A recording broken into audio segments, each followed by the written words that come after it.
Сәлем баршаңызға достар, сіздермен бүгін чекен дайындайтын боламыз. Үй жағдайында жасалу жолы өте оңай, құрамына көп затты қажет етпейді. Менімен бірге сіздер де жасап көріңіздер. Достар, каналға тіркелмеген болсаңыздар тіркеліп, комментарий жазып, лайк басып кетуді ұмытпаңыздар. Ең алдымен тауық қанаттарын тазалап жуып алыңыздар. Керек емес жерін осылай алып тастайсыздар.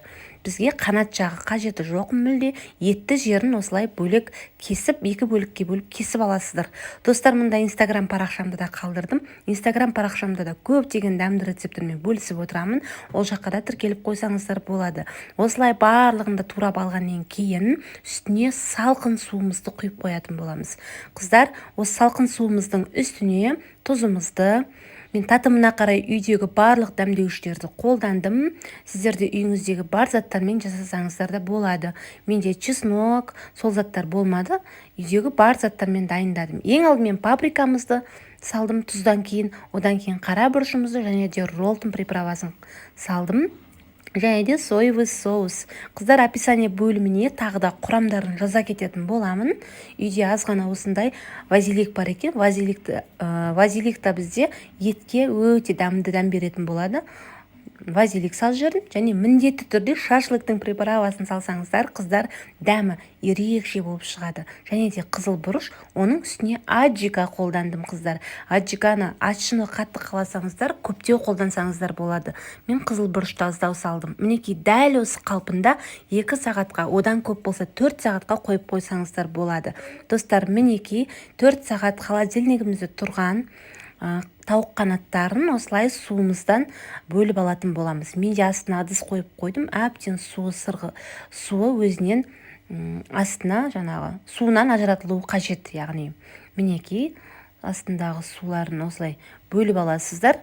Кішкене ғана осы ситамызда тұрғаннан кейін дәл осы чекендарымызды ұнымызға салып 3 бөлікке бөліп алсаңыздар, 2 бөлікке бөліп салбасаңыздар да болады. Мінекей осылай ұнға бір аунатып, чекендарымызды ситамыздың көмегімен қайтадан суымызға бір малып аламыз.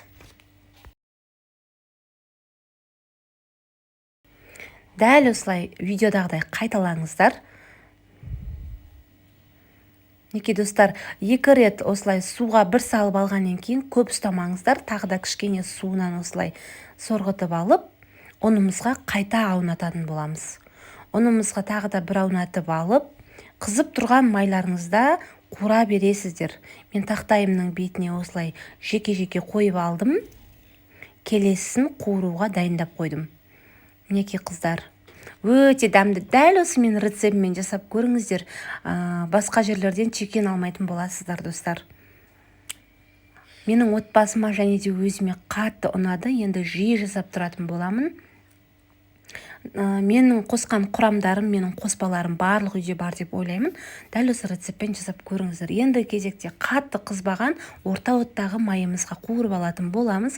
Қатты қыздырып жермеңіздер, өйткені тез пісіп қалса арасында еті піспей қалады. Сол себепті өте баяу отта қуыратын боламыз, достар.